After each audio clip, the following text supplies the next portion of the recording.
Hello everyone, I'm Surf Ninja 6 here for a Let's Play tutorial of Slay the Spire. I started a brand new account just for this momentous occasion, so I have nothing unlocked.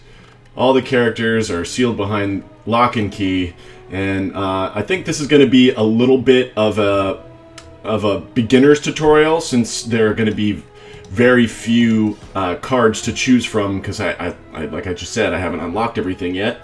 But we're going to start with the Ironclad. He starts with 80 HP, 99 gold, and he's the remaining soldier of the Ironclad. Sold his soul to harness demonic energies. That's this burning blood here. At the end of combat, he heals 6 HP, which is so good compared to some of the other special abilities of the other heroes. But I really think this is a perfect one to start out with, so we're going to embark on Slay the Spire. So, if you're brand new to Slay the Spire, I'd recommend playing a game or two first and experiencing the brutality of losing a couple times, because that's how I learned, and I think that it makes you really respect the mechanics of the game and forces you to put a lot of thought into the things that you do. So, first things first, you got to pick a path to the boss. I guess, what are we calling these guys? Level bosses or whatever. And it's best to choose paths that have as few enemies as possible, as many elites and merchant sites as possible, and as many campsites. So you want all three of those things. I think rest sites are the most important, followed by elites, and then I would go with merchants. You're always going to encounter at least one treasure, so that's where you get more relics and cool things like this. And elites is another way to get relics and things like this. Not many are as good as that, but we'll move forward and pick a path here, because I've just been jabbering away. Okay, so I sort of do it from the back to the front, and I look for the two closest campsites. And there really isn't a very good campsite path this way. So we're probably going to bypass this guy and really save our HP before we fight this guy, because we got back-to-back campsites there. We got a campsite here and a merchant. That's nice. Although, unfortunately, this isn't a very easy start. So we're just going to go with it. We're going to go up through this elite here, and then fight elites back-to-back. And I'm going to go to the left fork here. Yeah, I've done this whole tutorial thing. Maybe I should just turn that off. Okay. Doesn't look like there's a way to do that. Okay. So, with these guys, they put up their defenses after you attack them once, so I really just focus on blocking as much damage as I possibly can. But I think if I take 6 damage here, it's okay. This 5 blocks, you know. I guess if you're watching this, you probably understand the basic mechanics of the game. So I know I'm going to take 6 damage, which is okay because I'm going to heal at the end of this combat. Now their defenses are down, and I drew enough strikes to kill them both. So I may be going a little bit quick here, but I've played this game quite a bit, and I can process what's going on probably a little quicker than most beginners. But, you know, I'm not a wizard or anything. I'm not that great. Okay, yeah, like I should have specified before, I am still very much a beginner at this game. Or, sorry, I shouldn't say that. I'm not an expert at this game, I'll just say that. So, in this case, I'm going to apply the vulnerable to him, because I know this enemy on the next turn is going to attack and then put up its guard a little bit and throw up some defenses. So see, again, I only took 6 damage, and see, it's going to go into a defensive stance, and its buff is going to be to raise its attack. So that vulnerable allows these to strike cards, to deal 50% more damage, and so I just blew him up there with 3 strikes, knowing he's not going to do any damage to me right now. And that vulnerable has worn off. Yeah, got it. The vulnerable wears off, so the number of in the corner indicating the vulnerable amount is how many turns the vulnerable is going to last for. And at the beginning of the game, it's pretty predictable which cards you're going to get. And I didn't talk much about this. So Headbutt, deal 9 damage, put a card from your discard pile on top of your draw pile. So let's say I had another card that would allow me to draw.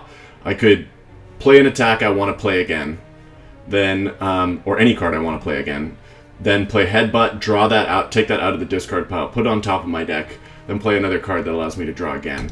And that will allow me to, in essence, use that card twice in the same turn. Yeah, I know how to deal with potions.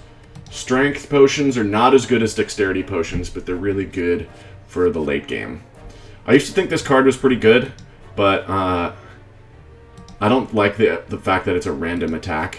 And this is good, although it's too early in the game to be adding a bunch of these 2 energy costing cards. So I'm just going to skip these cards altogether. Probably saying to yourself, what? Why aren't you adding cards to your deck all the time? I think having a smaller deck means that, here's a perfect example right here. I'm willing to lose this 7 HP and remove a strike from my deck. It's because I'm now more likely to draw this Headbutt, which does 9 damage, than draw a strike, which only does 6. And I never upgrade the strikes or defense if I can. Sometimes it's random and you encounter an event and it randomly allows you to upgrade. So this is one of those relics I was talking about. I got really lucky here in that proceed on the map.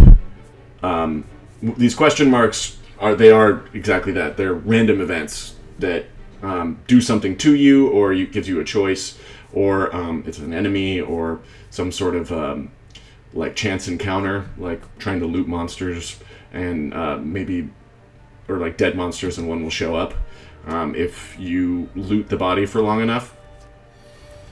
Now, this is kind of a tricky start here, because I'm already down 7 HP.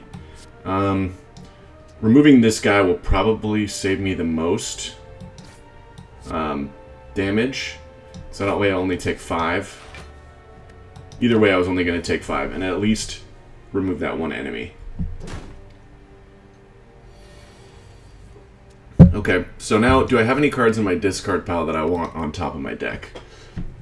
I have to do it, so I'm just going to pick... I'll pick another strike, because it's going to apply either... I think it's... because it's this color green slime, I think it's going to apply... either it's going to be either 1 weak or 1 whatever the debuff is for damage, or for blocking. Sorry, weak is a debuff to damage, and then I can't remember what it's called. Maybe we'll see here. Yeah, so weakened, 25% less damage for 1 turn. But I think I'm okay. I mean, I can bash him and apply the vulnerable and then crush him with that. Headbutt him. Gain 5 max HP. Well, why don't I just do that right away? Okay. So now we've got our first interesting decision to make as far as cards go. Like I said before, I don't need anything that costs a lot of energy. And so this fits in perfectly with that. The gain +2 strength, then at the end lose 2 strength. So it's basically a temporary buff on your strength, which for each added strength, each attack does 1 more damage. So in this case, if I had played this with a strike, it would do 8. However, I don't think I have any... I mean, I'm going to be getting rid of my strikes as I go along. But I think I need some more defensive cards. So I'm going to play with the armaments, and I'll go over what this special upgrade thing does. So at any time in the game, any of these cards can be upgraded 1 time. I think there's 1 specific card in the Ironclad's deck that can be upgraded as many times as you want, which would be a nice play with armaments, but I think that's like a specific strategy. So you gain +5 block, and then in addition to that, all the cards in your hand, or you pick a card in your hand to be upgraded for the rest of that combat. And I think you pick one. I can't remember. But usually I upgrade this, and then its upgraded version allows you to upgrade all the cards in your hand for the rest of the combat. And I think will be the first upgrade choice above headbutt. And like I said before, I never upgrade any of these if I can avoid it. So our first elite combat, there's 3 kinds of elites on this level, and I think we drew maybe... This is a bad matchup because I don't have a lot of attacks that do damage to multiple enemies, so I'm probably going to lose a fair amount of HP here. So I'm going to upgrade a card. Yes, and it does allow you to pick. I will upgrade the headbutt, and then since there's only 1 card in my discard, that's going to be the card that's put on top of my deck now. There we go. I wish you could upgrade the card that's causing the upgrade, but you know, I guess not. So I don't want to take any damage here, even though I would love to smack that guy again with the strike, but I'm going to try and conserve as much HP as possible. So you're probably wondering, why didn't I attack the enemy with the lowest HP? Normally I do, if there's a choice between multiple enemies. In this case, I know that these 2 on the flank here are going to... They're basically going to be doing the same moves. And then this one will alternate to do the opposite kind of move. So the only thing that these elites do is deal damage and then apply the dazed card to you. So I'm trying to avoid getting as many of these as possible, because eventually if I let those guys continue dazing me long enough, then my entire hand will just be dazed cards. Sure, they burn off because they're ethereal, which means that as soon as you can read it there, if this card is in your hand at the end of your turn, it is exhausted. Exhausted cards are removed from your deck until the end of combat. So, I mean, I don't want those in my hand. Definitely don't want those in my hand. So I'm going to upgrade this defend, and then try and save as much damage as I possibly can, or save as much health as I possibly can. Okay, more blasting with dazed cards. And then, great, I got a headbutt, so I'm going to pick a card that I want to draw next turn. I think this guy, I'm so close to killing him. Let's see. Oh man, since I can't kill him this turn, I'm still going to try and take as little damage as possible. So as you can see, they're just alternating between attacking and applying this debuff. And what this little indicator means, it means they have 1 artifact and it negates a debuff. So if I were to attack them with this vulnerable, it would block both of those vulnerables. And oh man, the fact that I didn't do that damage to it last turn really screwed me. Because either way, no matter what card I play, I'm not going to be able to kill him. So I'm going to take some unnecessary damage there. I mean, it's not a lot of damage, but it could have been avoided.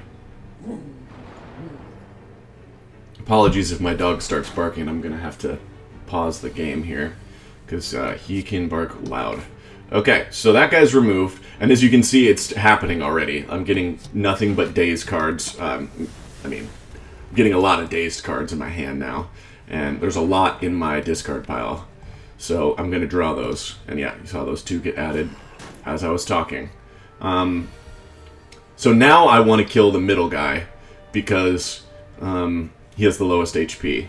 And I'm going to armament this strike and then hit him with both strikes because, I mean, I would have loved to have blocked all that damage, but not this time.